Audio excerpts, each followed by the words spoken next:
کسی کو آپ سے زیادہ کسی جگہ پہ دیا ہے تو وہ اس کا امتحان ہے، یہ آپ کا امتحان ہے، لیکن آپ کو اللہ نے آپ کی بیسٹ سچویشن میں رکھا ہے، یہ آپ کا من و سلوا ہے۔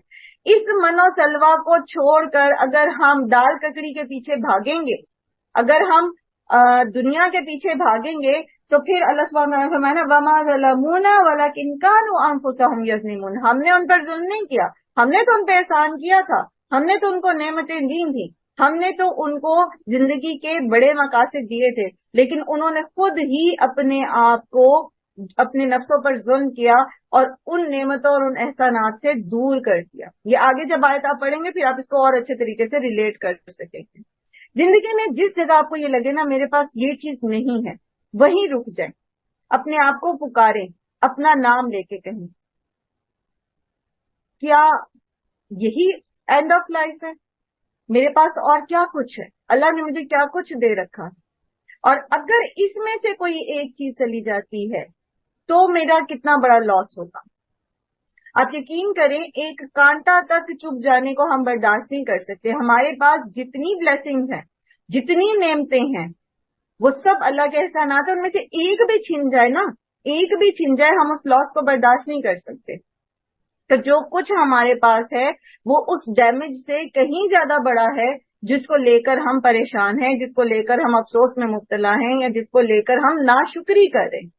اصل میں غم یا افسوس ایک کیفیت ہے، وہ کیفیت تک رہے تو درست ہوتا ہے، لیکن جب اس کیفیت پر رد عمل ہماری طرف سے آتا ہے نا، اور وہ مایوسی ہوتی ہے یا وہ ناشکری ہوتی ہے یا وہ غم کی ایک ایسی کیفیت ہوتی ہے جو ہمیں نااہل کر دیتی ہے کوئی بھی اور کام کرنے سے، تو وہ پریشانی کی بات ہو جاتی ہے، وہ پھر تکلیف دہ چیز ہو جاتی ہے، وہ پھر ہمیں جسمانی طور پر بھی نقصان دیتی ہے اور روحانی طور پر بھی نقصان دیتی ہے۔ So keep your eyes on your من و سلوا، ٹھیک ہے؟ اللہ نے آپ کو بہت کچھ دے رکھا ہے زندگی میں، بہت کچھ دے رکھا ہے، ان پر نظر رکھیں، جو آپ کے پاس ہے اس پر نظر رکھیں، اس پر نظر نہ رکھیں جو آپ کے پاس نہیں ہے۔ پھر اگلی آیت نمبر 58، ٹھیک ہے؟ وَإِذْ قُلْنَا ادْخُلُوا هَٰذِهِ الْقَرْيَةَ فَكُلُوا مِنْهَا حَيْثُ شِئْتُمْ رَغَدًا وَادْخُلُوا الْبَابَ سُجَّدًا وَقُولُوا حِطَّةٌ نَغْفِرْ لَكُمْ خَطَايَاكُمْ وَسَنَزِيدُ الْمُحْسِنِينَ فَبَدَّلَ الَّذِينَ ظَلَمُوا قَوْلًا غَيْرَ الَّذِي قِيلَ لَهُمْ فَأَنزَلْنَا عَلَى الَّذِينَ ظَلَمُوا رِجْزًا مِّنَ السَّمَاءِ بِمَا كَانُوا يَفْسُقُونَ۔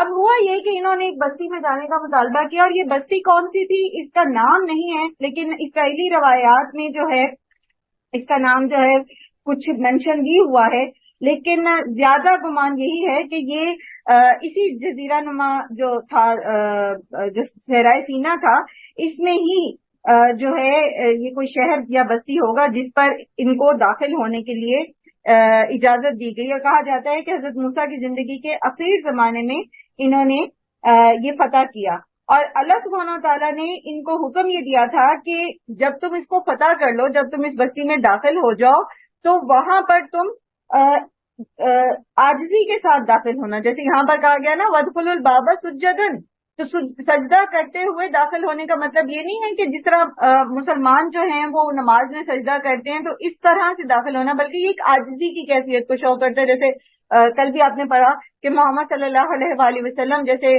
مکہ فتح مکہ کے وقت جو ہے وہ جب وہ مکہ میں داخل ہوئے تو آپ صلی اللہ علیہ وآلہ وسلم اس قدر عاجزی سے اپنے سر کو جھکائے ہوئے تھے کہ وہ اونٹ کی جو کوہان ہوتی ہے اس سے جو ہے ان کا سر جو ہے وہ ٹکرا رہا تھا، یعنی اس قدر عاجزی کے ساتھ کہ ایک فاتح جب کسی شہر میں داخل ہوتا ہے۔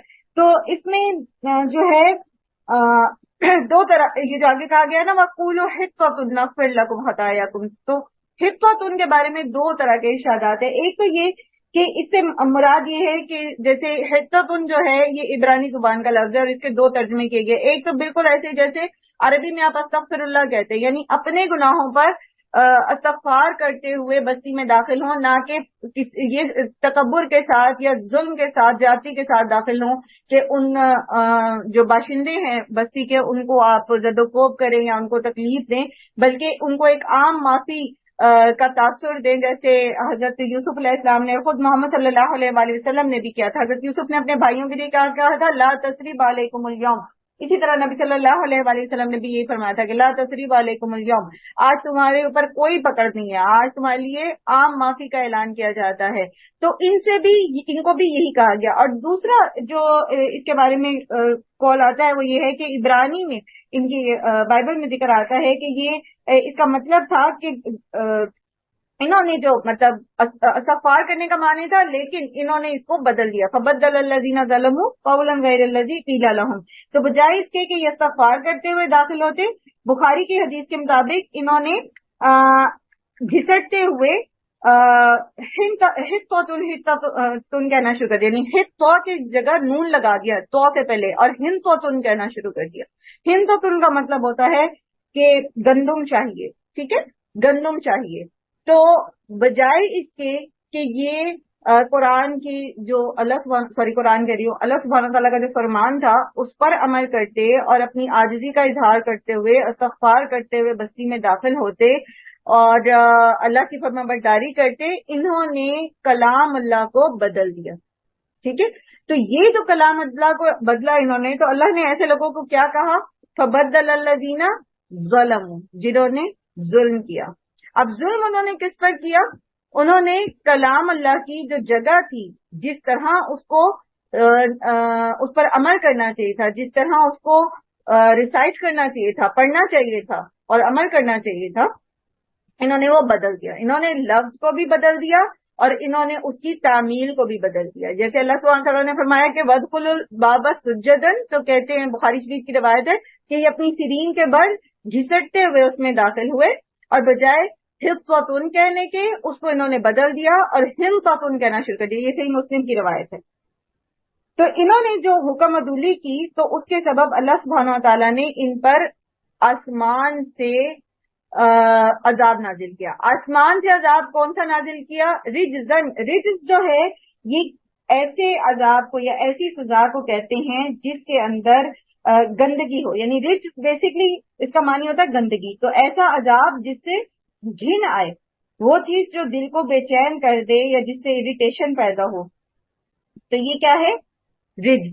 اور کہتے ہیں کہ ان کے اوپر طاعون کی بیماری جو ہے وہ نازل کی گئی تھی. اور طاعون کی بیماری جو ہے آپ کو پتا ہے کہ اس میں جسم جو ہے وہ بدبو آنا شروع ہو جاتی ہے اس سے، اور بڑی شدید قسم کی سڑاند ہوتی ہے اور تھوڑے پھنسیاں بن جاتے ہیں کہ نہ دیکھا جا سکتا ہے اس مریض کی طرف اور نہ ہی اس کے پاس بیٹھا جا سکتا ہے. شدید گندگی والا عذاب جو تھا ان پر نازل کیا گیا. کس وجہ سے؟ بما کانوا یفسقون، بوجہ اس کے کہ جو انہوں نے نافرمانی کی. اب آپ یہاں دیکھو کہ ان کی نافرمانی کیا تھی؟ انہوں نے اللہ سبحانہ و تعالیٰ کا جو حکم تھا اس کو بظاہر اس کے کلام میں، یعنی اس کے ٹیکسٹ میں تبدیلی کی، اور پھر وہ جو عمل کرنے کا حکم دیا تھا کہ دروازے میں عاجزی کے ساتھ داخل ہونا بستی کے دروازے سے، تو اس کو بھی انہوں نے بدل دیا. یعنی کلام اللہ کو لفظاً بھی اس نے تحریف کر دی اور عملاً بھی اس نے تحریف کر دی. تو یہاں نافرمانی کیا تھی؟ اللہ کے حکم میں تحریف کر دینا.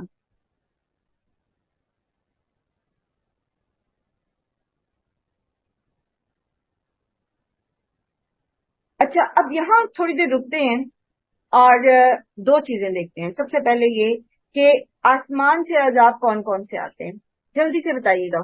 کون بتائے گا؟ جلدی جلدی. آسمان سے اللہ تعالیٰ کے عذاب کون کون سے آتے ہیں؟ بچوں کے آتے ہیں، بجلی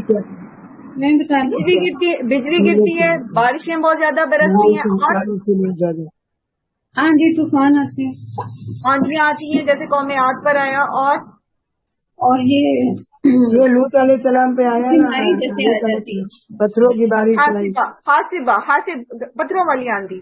ٹھیک ہو گیا، وہ آندھی میں سے کور ہو جاتا ہے. اور آپ کو پتہ ہے قحط بھی آسمان سے آتا ہے. جی یہ بیماری جو جی سارا آپ کی آواز نہیں آ رہی. شاہ جی آپ بتائیے تب تک. میں بھی قحط کی بات کرنے والی تھی. مطلب قحط جو ہے نا وہ بھی آسمان سے، مطلب بارش میں رک جانا، آسمان سے آتی ہے کیونکہ بارش ہاں وہ بھی اللہ تعالیٰ کا عذاب ہے. بالکل، یہ بھی اللہ تعالیٰ کا عذاب ہے. خشک سالی تب آتی ہے جب بارشیں نہیں برستی، انڈر گراؤنڈ واٹر لیول نیچے ہو جاتا ہے. اچھا، اب یہ دیکھیں کہ خشک سالی کا عذاب ہو،